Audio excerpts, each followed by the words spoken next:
Hello and welcome, David Baker. Welcome to the Wisdom for Life podcast. And hey, it is Thursday, May 12th, year 2020, the year of our Lord. So, have a quick one for today. I want to give you something. I think it'll be a help and encouragement to you to and maybe teach us something. We probably know most of this, but give you a thought.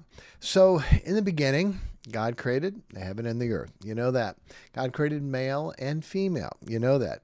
The serpent then went to beguile, went to trick Eve, and she said, hey, this fruit is good for food, pleasant to the eyes, and it's to be desired to make one wise. And she took it, and she gave to her husband with her. And Adam ate also. And their eyes were opened. They knew they were naked, and they hid themselves. God found them. And he asked them, hey, what happened? Who told you you were naked? And then the blame game started, okay? Adam blamed Eve. Eve blamed the serpent. And ultimately, they blamed God because God was the one that gave Eve to Adam. And so now they had to leave the garden. But there were curses that were given to each of them, the serpent, the man, and the woman. I want to talk about that. These curses, I believe they still exist today. And when we try to thwart them, we will make more problems for ourselves when we do. And so Genesis chapter 3, verse number 14, it starts. It said, and the Lord God said unto the serpent, because thou hast done this, thou art cursed. Okay, thou art cursed above all cattle, and above every beast of the field. Okay, the animals have curses. The animals live outside and eat grass and have problems. They have natural enemies that kill them, and so there are tough things for cattle and animals to be able to go through. But he said the serpent will be cursed above every other animal out there, and he said this: upon thy belly shalt thou go. This serpent used to not have to be on his belly. I believe he had arms. I believe he had legs. He could have even stood on his hind feet. Who knows? This serpent, whatever it looked like before, it looks totally different now. He said, this serpent now, upon thy belly shalt thou go. And so the serpent before then wasn't on his belly. And it said, and dust shalt thou eat all the days of thy life. When you're that low to the ground, guess what you're going to eat? Constantly. Dust. Okay, it's there. Everywhere you go, you're on the very bottom of the bottom. That's where the dust is at. Everything is stirred up. It just comes on you and covers you. Verse 15, he said, and I will put enmity. Enmity is hatred. I will put enmity, this hatred between thee and the woman. Hey, what do most women think about snakes? The only snake is a what? Good snake or dead snake, okay? That's the quote there. I'll put enmity. Well, where does that come from? From here? All the way back to the beginning, to the curse. I will put enmity between thee and the woman. The snake will always be one of the most hated animals on the face of the earth. The snake, the serpent. And he said, between thy seed and her seed. So the snake's children and the female, the woman's children, that enmity is going to be passed down. It's not just between Eve and the serpent. It's going to be between their seed. Every person to be able to have that all the way down. And then he said, it shall bruise thy head, and thou shalt bruise his heel.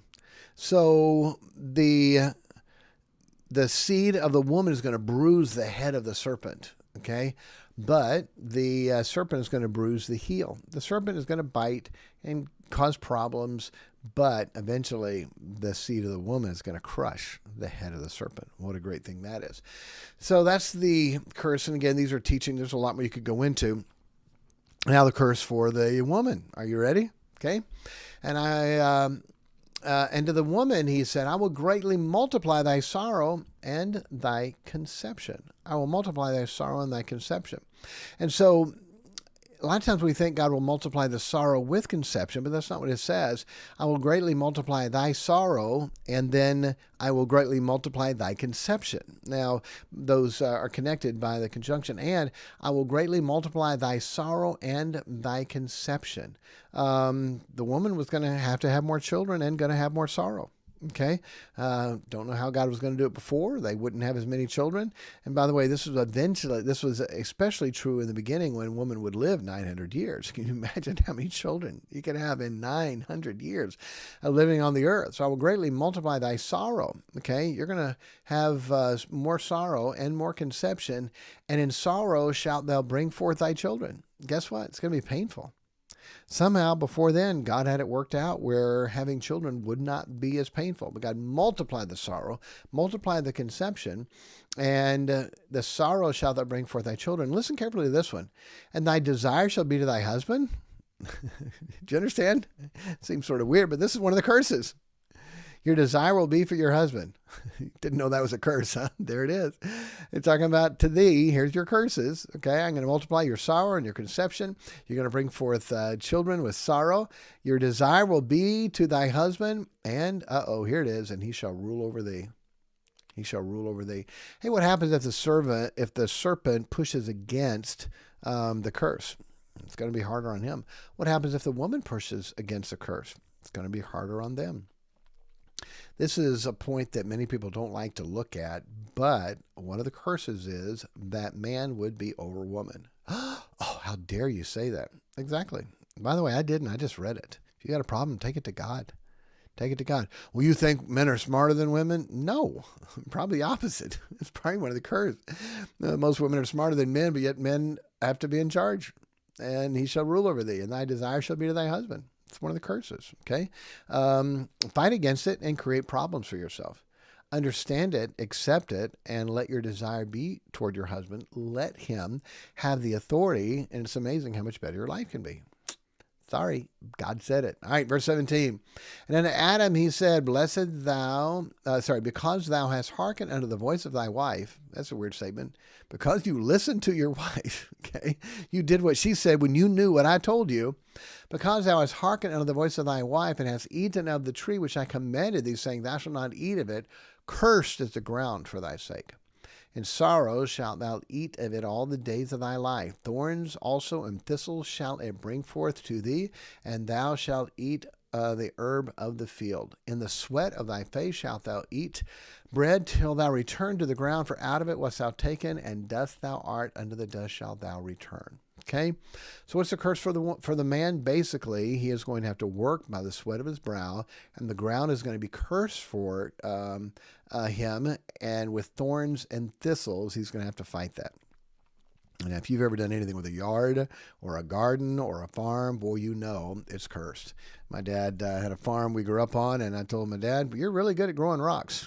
We'd have to pull all the rocks out of the hayfield because the rocks would break the tines on the baler. And so we'd pick them all up, put them on a wagon, dump them in the gully. Next year, there were more. They grow. They actually weren't growing, but they do come up to the top with rain and things like that. And there's more rocks we have to pull out. It's cursed. Then thistles and weeds. Oh, we'd have to weed the garden. So many big weeds. If you didn't get rid of them, then they would take over the garden and the plants wouldn't grow. And how come? Why do we have to do that? Because it was cursed. Thanks, Adam. Thanks. The ground is cursed. Let me apply that. Well, I don't work in a garden. Let me help you. The last practical thing, and we're done. That means your job, every job, is cursed. Whether you work in a farm or not, God has a built-in curse for every job. Man, I got the perfect job. It's awesome. It's the best job you can ever have.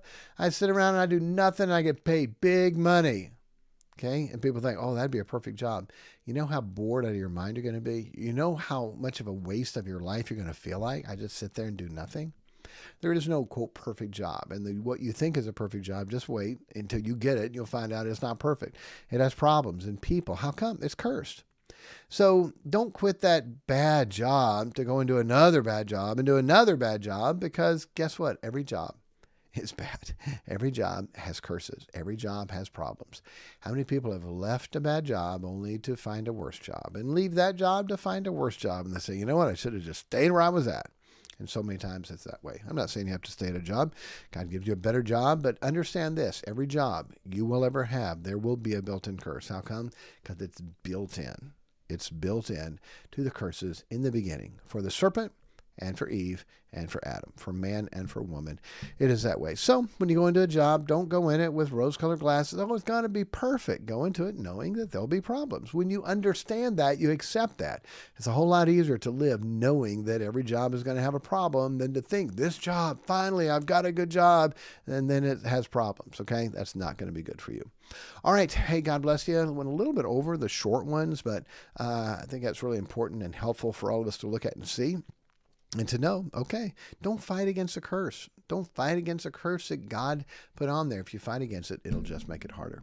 All right. Hey, God bless you. Have a great one, and we'll talk to you next time.